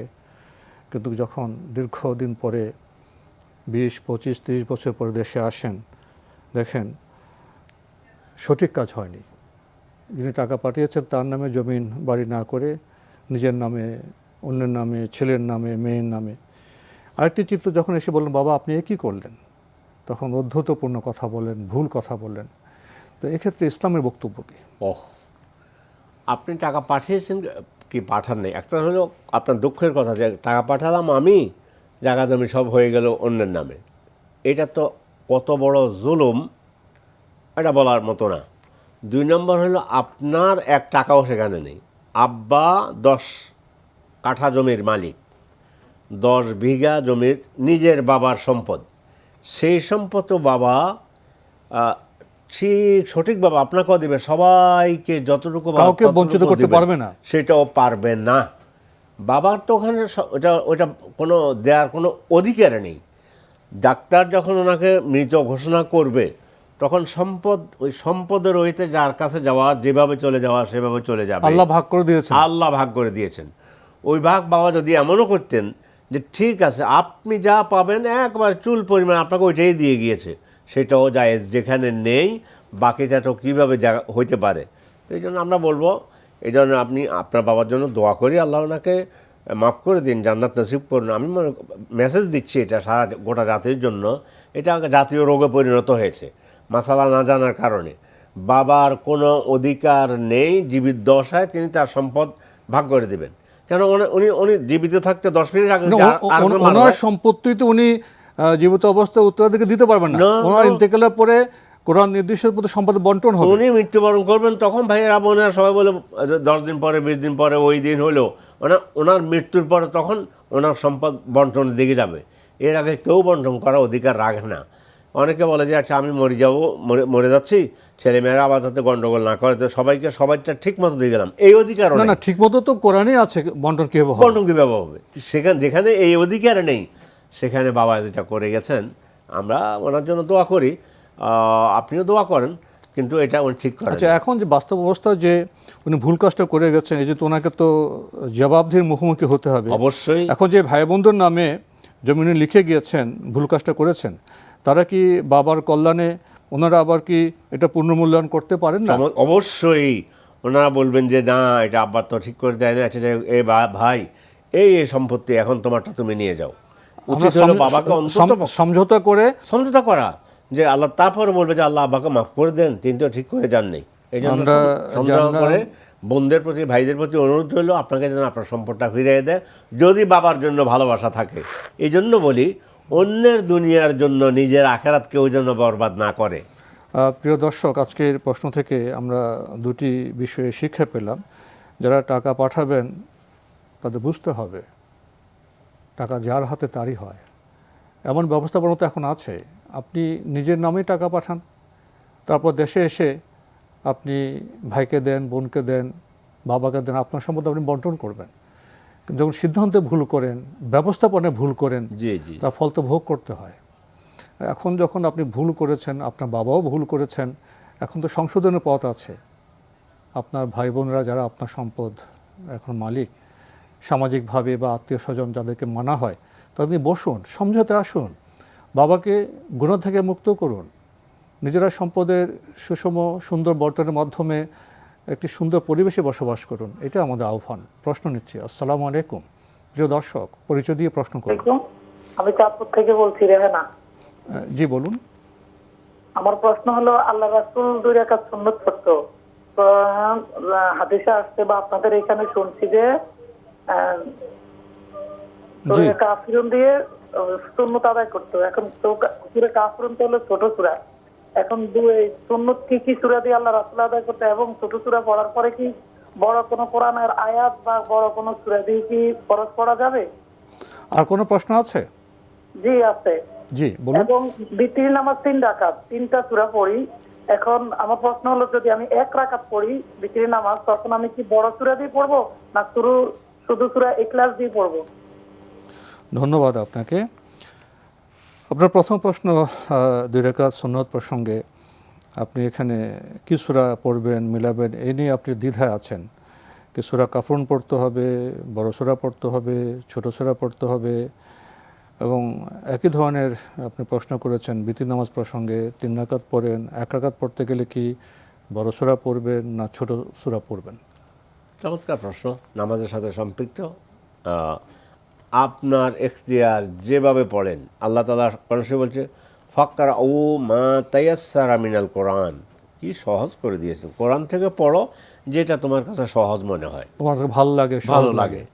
তো শুধুমাত্র 2-3 জায়গায় বা ঈদের দিন, জুমার দিন আল্লাহ রাসূল, তাও এটা যে ম্যান্ডেটরি নয়, আল্লাহ রাসূল সাল্লাল্লাহু আলাইহি ওয়াসাল্লাম জুমার নামাজের মধ্যে সূরা আল আলা প্রথম রাকাতে, দ্বিতীয় রাকাতে সূরা গাশিয়া অনেক সময় পড়তেন, সব সময় না। আর অনুরূপ ঈদের সালাতেও এটা পড়তেন। এই ছাড়া অন্যান্য নামাজের মধ্যে আপনি 2 রাকাত সুন্নত নামাজ পড়বেন, আয়াত বড় পড়েন, লম্বা করে পড়েন, অসুবিধা নেই। সময় নিয়ে সংক্ষেপে পড়েন, ছোট সূরা পড়েন, কোনো অসুবিধা নেই, সব সহজ সূরা। এবং শেষ বিতের সালাত সম্পর্কে বলছেন 3 রাকাত পড়ি, 1 রাকাত পড়ি। 1 রাকাত পড়লে কি লম্বা আয়াত পড়তে হবে না? ওভাবে না। আপনি সূরা ইখলাসের কথা বলছেন, এটাই উত্তম 1 রাকাত যদি পড়েন। কিন্তু আপনি কাফরুন পড়েন তাও হয়ে যাবে, নাসর পড়েন তাও হয়ে যাবে, আরও বড় সূরা পড়েন সেটাও হয়ে যাবে। এমনি বিশেষ করে 1 রাকাত যদি পড়েন তাহলে সূরা মানে বিশেষ করে সূরা ইখলাসটা পড়লে উত্তম, এটা ভালো। 1 রাকাত আদায় করলে আপনার জন্য এক কথায় সব সহজ। আপনি বড় তেলাওয়াত করেন, বড় আয়াত, ছোট আয়াত, যেটাই করেন, কোনো অসুবিধা নেই। জি প্রিয় দর্শক, আমরা খুব গুরুত্বপূর্ণ বিষয়ে জানলাম। মূল কথা হলো, আমরা বিতের সালাত হোক, অন্য সালাত হোক, সুন্নাত হোক, যেটা আমাদের কাছে সহজ হয়, ভালো লাগে, সেটা আমরা পড়তে পারবো। কোনো ক্ষেত্রে ইসলাম কোনো সময় যে সুন্নাহ পালন করেছেন, চাইলে আমরা সেটা করতে পারি। মানে শব্দ প্রয়োগ করেছেন ম্যান্ডেটরি নয়, মানে সেটা আবশ্যক নয়, করতে হবে এমন নয়। আপনি মুক্ত, যখন যে সূরা ভালো লাগে, ছোট হোক বড় হোক, আপনি পড়তে পারবেন। এটা আমরা জানলাম। আমরা প্রশ্ন নিচ্ছি। আসসালামু আলাইকুম, পরিচয় দিয়ে প্রশ্ন করুন। ওয়ালাইকুম আসসালাম। আসসালামু আলাইকুম। ওয়ালাইকুম আসসালাম। ভাইয়া কোত্থেকে কে বলছেন? হুজুর ভালো আছেন হুজুর? আলহামদুলিল্লাহ। আমি ইকরামুল হক। জি পাবনডাঙ্গা গাইবান্ধা থেকে। জি বলুন। আমার প্রশ্ন হচ্ছে, সুবহানাল্লাহ, আলহামদুলিল্লাহ, আল্লাহু আকবার, হ্যাঁ, এই যে আমি আর এই যে তালবাতালে আমি এই যে বাম হাতে গুনতে পারবো? বাম আঙ্গুলে কোনো অসুবিধা হবে? গুনলে কোনো অসুবিধা হবে? আচ্ছা, বাম হাতে জি আমার ব্যাপারে। জি জি বাম আঙ্গুলে, ঠিক আছে। জি, হ্যাঁ। আর কোনো প্রশ্ন আছে? আর একটা প্রশ্ন হুজুর। জি, একটা প্রশ্ন, আমি সূরা ইয়াসিন যদি আমি দেখি পাঠ করি, এর ফজিলত কি পাবো? কোথায় পাঠ করলে? সূরা ইয়াসিন জি, মোবাইলে দেখি পাঠ করলে, মোবাইল থেকে না? পাবো। জি জি জি, ধন্যবাদ আপনাকে, সুন্দর প্রশ্ন করেছেন। এই তাসবিহগুলি পড়ে আলহামদুলিল্লাহ, সুবহানাল্লাহ, এগুলো যদি উনি বাম আঙ্গুলে পড়েন, জি, এতে কি কোনো সমস্যা আছে? না, ওই এক কথা হলো আপনার গণে আপনার নির্ধারণ করা যে আমি 33 বার সুবহানাল্লাহ পড়েছি, 33 বার আলহামদুলিল্লাহ পড়েছি, 33 বার আল্লাহু আকবার পড়েছি। ডাইন হাতে গণেন, তাও পারেন। আপনি বাম হাতের কথা বলছেন, আপনি বাম হাতে পড়লেও পাপ হবে না, তবে আপেক্ষিক একটা বিষয় অথবা মনস্তাত্ত্বিক বিষয়। অনেকে মনে করে যে বাম হাতে আল্লাহর নামটা জপতেছি, গুনতেছি, গণাটা অসুবিধা নেই। আপনি তো দেখেন এটা আদবের প্রশ্ন আছে। ওইটাই ইসলামের বলছি। মৌলিক যে বিষয়টা হলো ডান থেকে শুরু করা, সব কাজ ডান দিক থেকে শুরু করা, কল্যাণময় সব কাজ ডান হাতে করা, জি। বাম হাতে করার কিছু সুনির্দিষ্ট কাজ আছে। আমি তো ওটাই কোনো অসুবিধা না থাকলে, আমার প্রশ্ন হলো যদি আমি সুস্থ থাকি, আমার ডান হাতে গুনতে অসুবিধা না থাকে, তাহলে ইসলামের সংস্কৃতির বিষয়ে, আদবের বিষয়ে ডান হাতে করা, আমি বাম হাতে কেন যাবো? এখানে প্রশ্ন জাগে তো। হ্যাঁ, ওটা আমি ওই জন্য বলছি ডান হাতে গণেন। কিন্তু আপনি যদি বাম হাতে একান্ত আপনি গনে ফেলেন বা ইয়ে করেন, কোনো কারণে তাহলে হয়ে যায়, এটার জন্য পাপ হবে না। তবে আমি এই জন্যই বলছি যে বিষয়টা একটু সেন্সিটিভ, এটা যে আমরা ডান হাতে যখন সব কাজ করি, আল্লাহ রাসূল ডান দিক থেকে সব কাজ করতেন। কানা ইউজিবুহু তায়াম্মুনু ফি তানাউলিহি ওয়া তারাজ্জুলিহি ওয়া ফি শানিহি কুল্লিহি, তিনি জুতা পরতে, হাঁটতে, এখানে সকল কাজ ডান আমি আরো সুনির্দিষ্ট করি। রাসূল ইসলাম তো গুনতেন, উনি কোন হাতে গুনতেন? মুসলিম হিসেবে কি আমরা রাসূল ইসলাম সুন্নাহ অনুসরণ করবো না? না, ওইটাই বলছি। তো এখন মূল কথা হলো গোনা, আপনার 33 হওয়া। ডান হাতে গড়েন, আপনি যেটা বলেছেন, ডান হাতে গড়লে আপনার পাপ হয়ে যাবে না। তবে মানে একটু এটা বিষয়টা আপেক্ষিক বলবো। এটা যায় না, হ্যাঁ, এটা খুব একটা মানায় না। মানায় নাকি এই কথাটা এইভাবে বলবো, কিন্তু আপনি পড়ে ফেললে পাপ হবে না। কোন অনেক সময় মানুষের বেখেয়াল থাকে বা কোনো পড়ে ফেললেন, জি, ইচ্ছাকৃত না হলে, কোনো ইন্টেনশন না থাকলে, আপনি যেটা বললেন, পড়ে গেলে কোনো গুনাহ হবে না। না, ইনশাআল্লাহ। আরেকটি প্রশ্ন করেছেন, সূরা ইয়াসিন যদি উনি মোবাইল দেখে পাঠ করেন, তাতে সওয়াব কেমন হবে? ইনশাআল্লাহ সওয়াবের কোনো কমতি হবে না। আল্লাহ রাসূল সাল্লাল্লাহু আলাইহি ওয়াসাল্লাম হাদিসের মধ্যে বলেছেন, মান কারা হারফাম মিন কিতাবিল্লাহ ফালাহু হাসানা ওয়াল হাসানাতু বিআশরি আমসালিহা লা আকুলু আলিফ লাম মিম হারফুন ওয়া লামুন হারফুন ওয়া মিমুন হারফুন। মানে কোরআন থেকে একটা বর্ণ পড়লেই আল্লাহ তাআলা সে একটা বর্ণ পড়ার জন্য 10 নেকি দিবেন। আর আর আমি রাসূল বলতেছেন, আমি বলি না আলিফ লাম মিম একটা বর্ণ, বরং আলিফ একটা বর্ণ, লাম একটা বর্ণ, মিম একটা বর্ণ। তার মানে আমি এখানে 3 10-এ 30টা সওয়াব পেয়ে যাচ্ছি, শুধু আলিফ লাম মিম বললেই। আলিফ লাম মিম বললেই। তো সেই হিসাবে আপনি কি দেখে পড়তে হবে, যে মোবাইল থেকে যদি পড়েন তাও হয়ে যাবে, অসুবিধা হবে না ইনশাআল্লাহ। মোবাইল থেকে পড়লেও সওয়াব থেকে বঞ্চিত হবেন না। আমরা জানলাম খুবই গুরুত্বপূর্ণ বিষয়ে। প্রিয় দর্শক, প্রশ্ন নিচ্ছে। আসসালামু আলাইকুম, পরিচয় দিয়ে প্রশ্ন করুন। প্রিয় দর্শক, লাইনে থাকলে আপনার পরিচয় দিয়ে প্রশ্ন করুন। আসসালামু আলাইকুম। ওয়ালাইকুম আসসালাম। হ্যাঁ, ভাইয়া, আপনি কোত্থেকে কে বলছেন? নারায়ণগঞ্জ থেকে বলছি। জি বলুন। হ্যাঁ, নারায়ণগঞ্জ থেকে বলছি। জি বলুন। হ্যাঁ, প্রশ্ন হলো এশা রক্তের 4 রাকাত ইমাম সাহেব জামাতের সময়, ইমাম পড়াতে 4 রাকাত জামাতের সময় ইমাম সাহেব 3 রাকাত পরে বসে গেছেন। হ্যাঁ, জি বসে গেছেন। তো মুসল্লিরা দিচ্ছে, আপনি মাসের সাথে উঠে গেছেন। ওইটা 4 রাকাত পরে আর সাজদা দেন নাই। উনি বলছেন যে আমি বসে গেছি, উঠে গেছি সাথে সাথে, সাজদা লাগবে না। এটা কি মানে ঠিক আছে নাকি কোনো সাজদার প্রয়োজন ছিল? আচ্ছা, আমি আপনাকে একটু জানি ভাইয়া। আপনি এশা সালাত পড়ছেন, ইমাম সাহেব 3 রাকাত পরে বসে গেছেন, মুসল্লিরা তখন উঠে গেছেন, এরপরে মুসল্লিরা নামাজ শেষ করলেন। মুসল্লিরা তাকবীর দিয়েছে। তাকবীর দিয়েছে। এরপরে কি ইমাম সাহেব উঠে কি 4 রাকাত পড়েছেন? উঠে গিয়ে আরেকটা 4 রাকাত পরে তিনি আর সহিহ নাই। ও সহিহ দেননি। আচ্ছা, স্পষ্ট হয়েছে প্রশ্ন। আপনার আর কোনো প্রশ্ন আছে? আর কোনো প্রশ্ন আছে? ধন্যবাদ আপনাকে। প্রশ্ন তো পেয়েছেন? হ্যাঁ হ্যাঁ, প্রশ্ন পেয়েছি। জি জি, আপনি যেটা বলেছেন, যদি ইমাম সাহেব কোনো কিছু পাঠ না করে, শুধু বসছে আল্লাহু আকবার বলে, আপনারা বুঝছেন যে উনি বসছে, উনি কিছু পাঠও করে নাই, উঠে গেছে তাড়াতাড়ি, মানে সাথে সাথে, তাহলে সিজদায়ে সাহু না দিলেও, মানে ওনার ওয়াজিব তরক হয়নি। সিজদায়ে সাহু দিতে, মানে উনি বসার পরেও যদি তাকবীর শুনে উঠে যান, কিছু না পড়েন, কিছু না, তাহলে অসুবিধা নেই, তাহলে সহিহ দিতে হবে, লাগবে না। কারণ নামাজ 3 কারণে সিজদায়ে সাহু লাগে: নামাজে বেশি হলে, নামাজে কম হলে, নামাজের সন্দেহ হলে। তো এইটা 3টার কোনো একটার মধ্যে পড়ে না, বেশি কোনো কিছু হয় নাই। উনি বসছেন, যখনই তাকবীর দেওয়া হয়েছে, স্মরণ করে দেওয়া হয়েছে, উনি উঠে গেছেন, তাহলে সিজদায়ে সাহু না দিলেও চলবে, সিজদায়ে সাহু লাগবে না। যদি বসে উনি কিছু পড়তেন, কিছুক্ষণ অবস্থান করতেন, তাহলে হয়তো তিনি সিজদায়ে সাহু দিতে পারতেন। আমরা জানলাম বিষয়টি সম্পর্কে। প্রিয় দর্শক, প্রশ্ন নিচ্ছে। আসসালামু আলাইকুম, পরিচয় দিয়ে প্রশ্ন করুন। ওয়ালাইকুম আসসালাম। আমার একটা প্রশ্ন। জি বলুন। আমার প্রশ্নটা হচ্ছে, জি বলুন। কোত্থেকে সম্পদ বন্টনের বিষয়টা খুব সুন্দরভাবে বলছিলেন, পৈতৃক সম্পদ। তো ওইটাতে একটু জানার বিষয় যে আমাদের সম্পদও আমার বাবা মা শুধু ভাইদের দিয়ে গেছে, তো সেই ক্ষেত্রে ভাইদেরকে মানে এখন কিভাবে বোঝাতে পারি? আপনার আর কি কোনো প্রশ্ন আছে? ধন্যবাদ না, আপনাকে। ধন্যবাদ। আসলে খুবই বেদনাবেদুর প্রশ্ন। সম্পদ খুবই গুরুত্বপূর্ণ বিষয়। বাবা মাকে আমরা সম্মান করি, শ্রদ্ধা করি, ভালোবাসি। বাবা মা থেকে আমরা ইনসাফপূর্ণ আচরণ আমরা আশাও করি। কিন্তু আমাদের সমাজ বাস্তবতা হলো অনেক ক্ষেত্রেই বাবা মা ভুল করে যান, ছেলেদের সম্পদ দিয়ে যান, মেয়েদের সম্পদ দেন না। অর্থাৎ এখানে আমরা ইসলামের বিধান মানি না, আল্লাহর আনুগত্য করি না, রাসূলের আনুগত্য করি না, অথচ আমরা নিজেদেরকে মুসলিম বলে দাবি করি।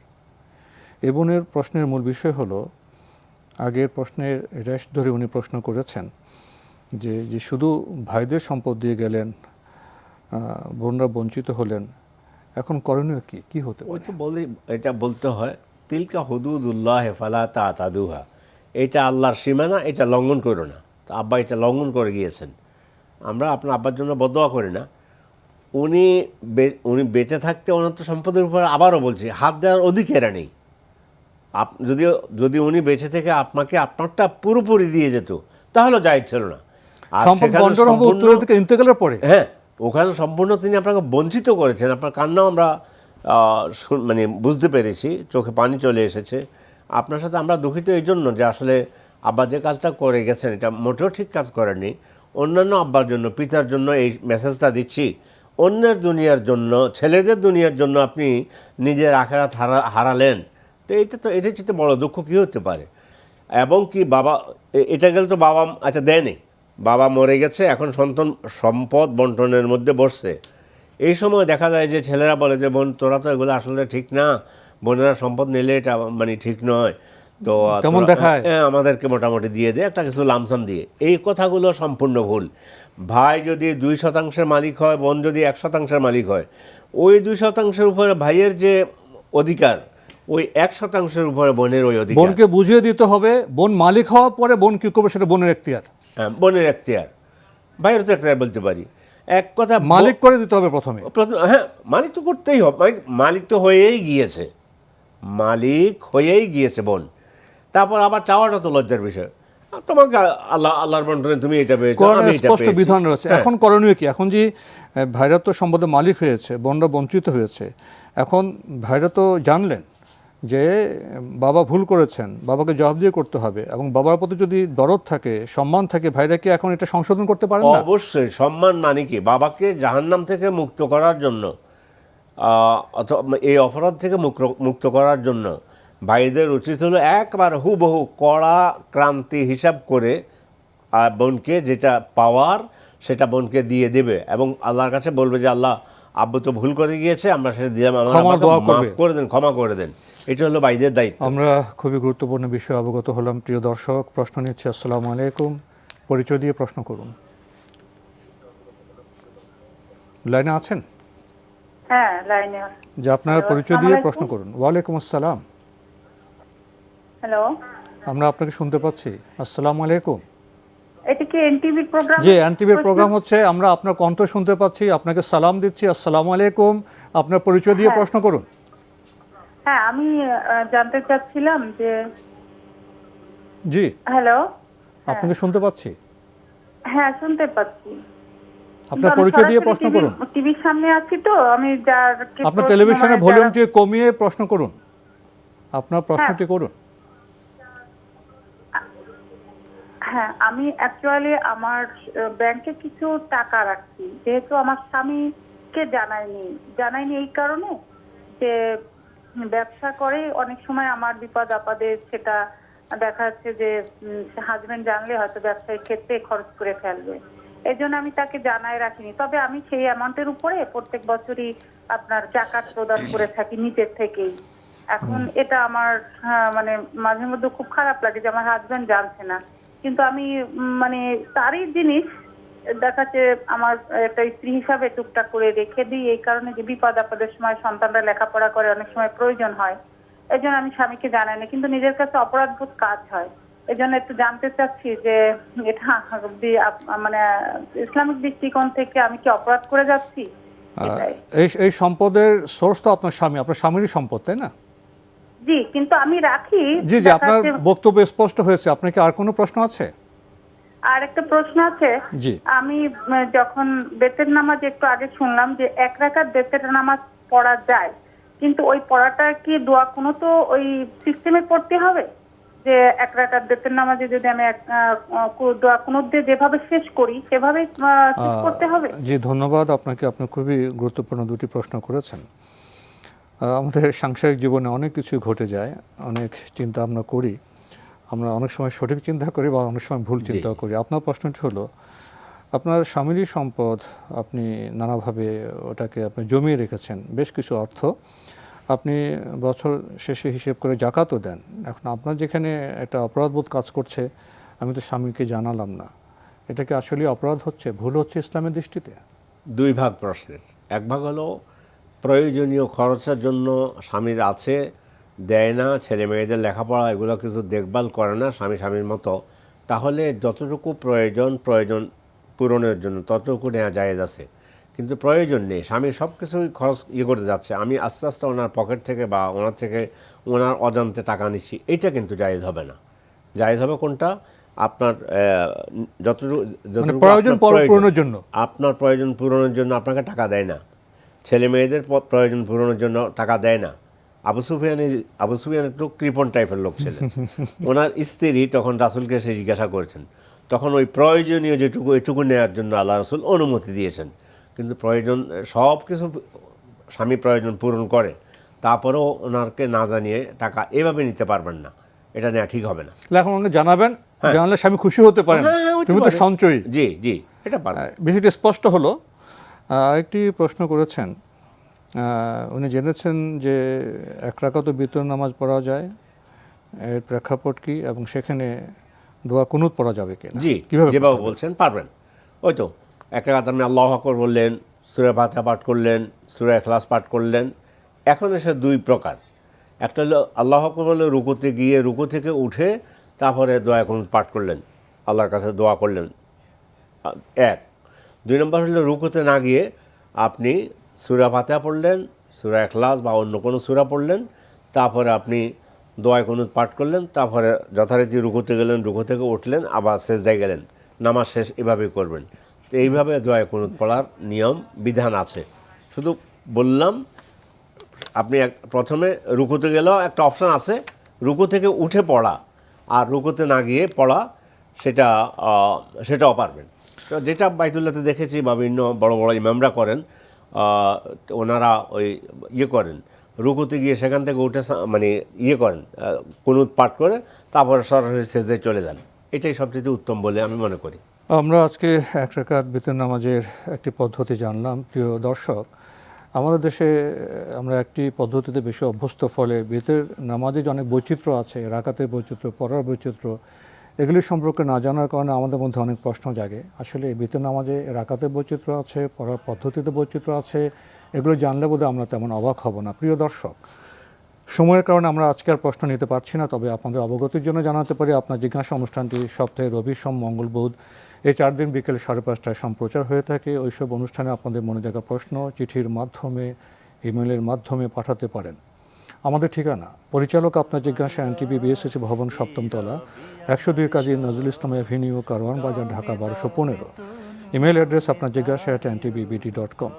এছাড়া এনটিভি অনলাইনেও আপনারা আমাদের অনুষ্ঠান দেখতে পারবেন, ভিজিট করুন www.ntbbt.com। ইউটিউবে এবং ভেরিফাইড ফেসবুক পেজেও আপনারা আমাদের অনুষ্ঠান দেখতে পারবেন। প্রিয় দর্শক, সবশেষে রয়েছে গ্রন্থ পরিচিতি। আমাদের আজকের গ্রন্থের নাম মুহাম্মদ সাল্লাল্লাহু আলাইহি ওয়াসাল্লামের জীবনী আর রাহকুল মাখতুম, লিখেছেন আল্লামা শফিউর রহমান মোবারকপুরী রহমতুল্লাহ। আন্তর্জাতিক সিরাতুন নবী সাল্লাল্লাহু আলাইহি ওয়াসাল্লাম প্রতিযোগিতায় এই গ্রন্থটি প্রথম পুরস্কার পেয়েছিল, এটি একটি তথ্য। আর রাহকুল মাখতুম গুরুত্বপূর্ণ রাসূল সাল্লাল্লাহু আলাইহি ওয়াসাল্লামের এই জীবনী গ্রন্থের মূল লেখক সম্পর্কে আমরা বলেছি। বাংলা ভাষায় অনুবাদ ও সম্পাদনা করেছেন প্রফেসর মোহাম্মদ ইউসুফ আলী শেখ, ডক্টর খমা আব্দুর রাজ্জাক। এই গ্রন্থটি প্রকাশ করেছে দারুস সালাম বাংলাদেশ। গ্রন্থটির মূল্য 750 টাকা। দীর্ঘ সূচি রয়েছে, দীর্ঘ সূচি আমরা হয়তো পাঠ করতে পারবো না। ইসলামের জন্ম, বেড়ে ওঠা, কৈশোর, যৌবন, হিলফুল ফুজল, মাক্কি জীবন, মদিনী জীবন, শান্তির জীবন, সমাজ সংস্কার, যুদ্ধ, বিগ্রহ, শান্তি অর্থাৎ চুক্তি, জীবনযাপনে, গৃহে, সমাজে, রাষ্ট্রে, বৈশ্বিক পরিমণ্ডলে কীভাবে উনি জীবন অতিবাহিত করেছেন, কী সিদ্ধান্ত নিয়েছেন, সেসব বিষয়ে খুবই সুন্দরভাবে স্পষ্টভাবে তথ্যভিত্তিক এই গ্রন্থ। এই গ্রন্থটি যদি কেউ পেতে চান টেলিফোনে যোগাযোগ করতে পারেন। টেলিফোন নাম্বার 0171581986 আবারও বলছি 0171581986। মুহাম্মদ সাল্লাল্লাহু আলাইহি ওয়াসাল্লামের তথ্যভিত্তিক জীবনী আর রাহিকুল মাখতুম। যদি সংক্ষেপে কিছু বলতেন। জি, সফিউর রহমান মুবারকপুরি আর রাহিকুল মাকতুম বইটা লিখেছেন, আরবিতে লিখেছেন, সেখান থেকে ইংরেজি হয়েছে, বাংলা হয়েছে, বহু ভাষায় অনুবাদ হয়েছে। 1200 কপি জমা পড়েছিল কিং ফয়সাল ফাউন্ডেশনে। এই 1200 কপির মধ্যে এটা প্রথম স্থান লাভ করেছে। নবী গ্রন্থ প্রতিযোগিতায় 1200 পাণ্ডুলিপির মধ্যে এটা প্রথম স্থান লাভ করেছে। আমি নিজে যেটুকু আমার নিজের কাছে আছে, আরবিটা আছে, বাংলাটা আছে, এবং এত সুন্দর বই, চমৎকার বই রাসূলের সিরাত জানার জন্য আমার নজরে বাংলাতে অন্য কোনো বই, আমাদের কাছে বড় বড় বই আছে, আল বিদায়া ওয়ান নেহায়া আছে, সেখানেও রাসূলের জীবনী আছে, 12 খণ্ড 15 খণ্ড অনেক বিস্তারিত গ্রন্থ আছে। আমার কাছে যেটা আছে 22 খণ্ডে আছে। তো যাই হোক, এইটা সবচেয়ে অল্প কথায় এত চমৎকার এবং বস্তুনিষ্ঠ, তথ্যভিত্তিক উনি এটা লিখেছেন। এটা আমি অনুরোধ করবো পাঠকদের পড়ার জন্য। আর রাহিকুল মাখতুম এই বইটা আপনি বিভিন্ন দারুস সালাম ছেপেছে এটা। জি, ডক্টর মোহাম্মদ মতিউল ইসলাম ভাই, এই শীতের সকালে আপনি কষ্ট করে আমাদের স্টুডিওতে এসেছেন, সেজন্য আপনাকে অনেক ধন্যবাদ। ধন্যবাদ আপনাদেরকেও আমাকে ডাকার জন্য। প্রিয় দর্শক, আমরা তো রাসূল সাল্লাল্লাহু আলাইহি ওয়াসাল্লাম উম্মত, যদি নবীর জীবনী না জানলাম তাহলে কেমন উম্মত হলাম?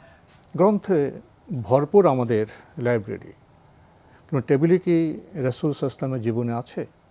তাকে জানলাম না, কীভাবে মানব, কীভাবে উম্মত হব? আসুন আমরা আত্মসমালোচনা করি। টেবিলে রাসূল সাল্লাল্লাহু আলাইহি ওয়াসাল্লামের জীবনী গ্রন্থ না থাকলে আসুন না আজকের এই ছুটির দিনে আমরা বিকেলে কোরআন লাইব্রেরিতে গিয়ে বা পরদিন কোরআন লাইব্রেরিতে গিয়ে রাসূল সাল্লাল্লাহু আলাইহি ওয়াসাল্লামের জীবনী গ্রন্থ সংগ্রহ করি, পাঠ করি এবং তার উম্মত হওয়ার চেষ্টা করি। প্রিয় দর্শক, মহান আল্লাহ আমাদের সবাইকে নিরাপদে রাখুন, রাখুন শান্তিতে। আসসালামু আলাইকুম। আল্লাহ আমার রব, এই রবি আমার সব, দামে দামে তুন মনে তারি অনুভব।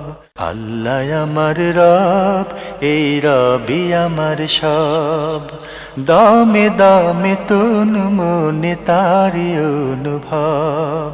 আল্লাহ আমার রব, এই রবি আমার সব, দামে দামে তুন মনে তারি অনুভব।